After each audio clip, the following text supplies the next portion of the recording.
ಎಲ್ಲರಿಗೂ ನಮಸ್ಕಾರ. ವೇದಿಕೆ ಮೇಲೆ ಉಪಸ್ಥಿತಿರುವ ಗಣ್ಯರಿಗೆಲ್ಲ ನಮಸ್ಕರಿಸುತ್ತಾ, ಬೋರ್ಲಿಂಗ ಸರ್ಗೂ ನಾನು ನಮಸ್ಕಾರಗಳನ್ನ ತಿಳಿಸ್ತಾ, ಈ ಒಂದು ಎಕ್ಸ್ಪೋ ಕಾರ್ಯಕ್ರಮ ಯಶಸ್ವಿಯಾಗಲಿ ಅಂತ ಮೊದಲನೇದಾಗಿ ನಾನು ಪ್ರಾರ್ಥಿಸ್ಕೋತೀನಿ.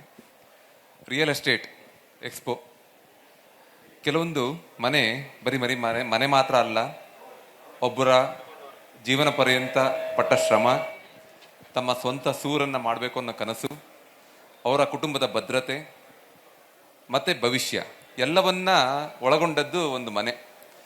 ಆ ಮನೆಯನ್ನ ಕೊಡುವಂತ ಜವಾಬ್ದಾರಿಯನ್ನ ನೀವೆಲ್ಲ ಮಾಡ್ತಾ ಇದ್ದೀರಾ, ಅದಕ್ಕೆ ನಾನು ಧನ್ಯವಾದಗಳನ್ನ ತಿಳಿಸ್ತೇನೆ. ಕೆಲವೊಮ್ಮೆ ಸ್ವಲ್ಪ ಹಿಂದಿನ ಸಮಯಕ್ಕೆ ಯೋಚನೆ ಮಾಡಿದ್ರೆ, ನಾವು 100 ಜನದಲ್ಲಿ ಲೆಕ್ಕ ತೆಗೆದುಕೊಂಡ್ರೆ ಒಂದು 40 ಜನ ಮನೆ ಕಟ್ತಾ ಇದ್ರೇನೋ, ಇನ್ನು 60 ಜನಕ್ಕೆ ಅವಕಾಶಗಳು ಕಮ್ಮಿ. ಆಗ ಈಗಿನ ಸಮಯದಲ್ಲಿ ಒಂದು ಗ್ಲೋಬಲೈಸೇಷನ್ ಇರ್ಬೋದು, ನಮ್ಮ ಎಕಾನಾಮಿಕ್ ಡೆವಲಪ್ಮೆಂಟ್ ಇರ್ಬೋದು, ಇವೆಲ್ಲರ ಜೊತೆಗೆ 100ಕ್ಕೆ 80 ಜನದಷ್ಟು ಮನೆ ಮಾಡುವ ಒಂದು ಶಕ್ತಿಯನ್ನು ಹೊಂದಿದ್ದಾರೆ. ಆ ನಿಟ್ಟಿನಲ್ಲಿ ನಮ್ಮ ಸರ್ಕಾರದ ಒಂದು ಸಪೋರ್ಟ್ ಇರ್ಬೋದು, ಲಾ ಇರ್ಬೋದು, ಎಲ್ಲವೂ ಸಹ ಬಹಳ ಮುಖ್ಯ ಅಂತ ಅನಿಸುತ್ತೆ. ಕೆಲವೊಮ್ಮೆ ಏನಾಗುತ್ತೆ, ಎಷ್ಟೊಂದು ಜನ ಒಂದು ಸೈಟ್ಗಳನ್ನ ತೆಗೆದುಕೊಂಡಾಗ ಅವರು ಅನುಭವಿಸೋಂಥ ಕಷ್ಟಗಳು ಕೆಲವೊಮ್ಮೆ ನೆನಪಾಗುತ್ತೆ. ಆ ನಿಟ್ಟಿನಲ್ಲಿ ಒಂದು ಟ್ರಾನ್ಸ್ಪರೆನ್ಸಿಯನ್ನು ನಾವು ಮೇಂಟೈನ್ ಮಾಡಿಕೊಂಡು ಒಂದು ಉತ್ತಮ ಒಂದು ನೀವು ಲೇಔಟ್ಗಳನ್ನ ಕೊಡೋದಿರ್ಬೋದು, ಮನೆಗಳನ್ನ ಕೊಡೋದಿರ್ಬೋದು, ಇವೆಲ್ಲ ಕೊಟ್ಟಾಗ ಅವರ ಕನಸಿನ ಸೂರನ್ನು ಅವ್ರು ಮಾಡ್ಕೊತಾರೆ. ಈ ನಿಟ್ಟಿನಲ್ಲಿ ನನಗೆ ಕೆಲವೊಂದು ವಿಷಯಗಳು ಬಹಳ ಮುಖ್ಯ ಅನಿಸೋದು, ಈಗ ಅಲ್ಲಿ ನೋಡಿದಾಗ ಈಗ ಫಾರ್ಮ್ ಲ್ಯಾಂಡ್ ಟ್ರೆಂಡಲ್ಲಿದೆ ಅಂತ ಹೇಳಿದ್ರು, ಫಾರ್ಮ್ ಪ್ಲಾಟ್ಸ್ ಎಲ್ಲರೂ ಪ್ರಕೃತಿಯ ಜೊತೆ ಇರೋಲಿಕ್ಕೆ ಬಯಸ್ತಾರೆ.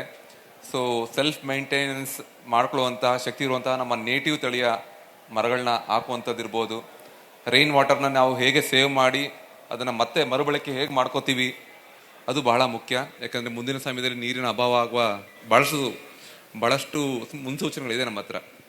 ಆ ನಿಟ್ಟಿನಲ್ಲಿ ನಾವು ನೀರಿನ ಸಂಗ್ರಹಕ್ಕೆ ಏನು ಮಾಡ್ತಾ ಇದ್ದೀವಿ, ನೀರಿನ ಮತ್ತೆ ಮತ್ತೆ ಯೂಸ್ ಮಾಡೋದಕ್ಕೆ ಏನು ನಾವು ಪ್ರಿಕಾಷನ್ಸ್ ತೊಗೊತಾ ಇದ್ದೀವಿ. ಸೊ ಇದರ ಬಗ್ಗೆ ಎಲ್ಲ ಒಂದು ಗಮನ ಕೊಡ್ತಾ, ನಮ್ಮ ಮನೆ ತೆಗೆದುಕೊಳ್ಳೋರ ಜೊತೆಗೆ ನಮ್ಮ ಈ ಡೆವಲಪ್ ಮಾಡೋರದ್ದು ಒಂದು ದೊಡ್ಡ ಜವಾಬ್ದಾರಿ. ಅವರೊಬ್ಬರದೇ ಮಾತ್ರ ಅಲ್ಲ, ನಮ್ಮ ಸರ್ಕಾರದಿರ್ಬೋದು, ಅದನ್ನು ತಗೊಳ್ಳುವಂಥ ಗ್ರಾಹಕರಿರ್ಬೋದು, ಸಾಮಾನ್ಯ ಜನರಿರ್ಬೋದು, ಎಲ್ಲರದ್ದು ಒಂದು ಜವಾಬ್ದಾರಿ ಮಾಡಿದಾಗ ಒಂದು ಉತ್ತಮ ನಗರ ನಿರ್ಮಾಣ ಆಗುತ್ತೆ ಅಂತ ನನ್ನ ನಂಬಿಕೆ. ಆ ನಿಟ್ಟಿನಲ್ಲಿ ಇಲ್ಲಿ ಭಾಳಷ್ಟು ಜನ ಬ್ಯಾಂಗ್ಳೂರಿಂದ ಮೈಸೂರಿಗೆ ಬಂದಿದ್ದೀರಾ. ನೀವು ಬಂದು ಸ್ವಲ್ಪ ನಮ್ಮ ಮೈಸೂರಿನಲ್ಲಿ ಎಲ್ಲ ರೇಟು ಜಾಸ್ತಿ ಆಗಿಬಿಟ್ಟಿದೆ. ಇಲ್ಲ, ಒಂದು ಡೆವಲಪ್ಮೆಂಟ್ ಬೇಕಾಗಿತ್ತು.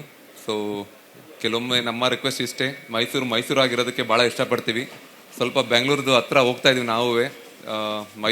ಮೈಸೂರಿಗರಾಗಿ ನಾವು ಕೆಲವೊಮ್ಮೆ ಏನಾಗುತ್ತೆ, ನಮ್ಮ ಸ್ನೇಹಿತರ ಜೊತೆ ಭೇಟಿ ಮಾಡಬೇಕು ಅಂದಾಗ 7 ನಿಮಿಷ 8 ನಿಮಿಷ ಅಂತ ಸ್ಪೆಸಿಫಿಕ್ ಆಗಿ ಬರ್ತೀವಿ ಅಂತ ಹೇಳ್ತಿದ್ವಿ. ಈಗ ಅದೇ 8 ನಿಮಿಷ 28 ನಿಮಿಷ ಆಗಿದೆ. ಆ ನಿಟ್ಟಿನಲ್ಲಿ ಸ್ವಲ್ಪ ಇನ್ಫ್ರಾಸ್ಟ್ರಕ್ಚರ್ ಬಗ್ಗೆನೂ ನಮ್ಮ ನಗರ ಪ್ರಾಧಿಕಾರ ಹೆಚ್ಚಿನ ಗಮನ ಕೊಡಲಿ ಅಂತ ನಾನು ರಿಕ್ವೆಸ್ಟ್ ಮಾಡ್ತಾ, ತಮ್ಮೆಲ್ಲರಿಗೂ ಒಳ್ಳೇದಾಗಲಿ ಅಂತ ನಾನು ಹಾರೈಸ್ತೇನೆ. ಜೈ ಹಿಂದ್, ಜೈ ಕರ್ನಾಟಕ ಮಾತೆ.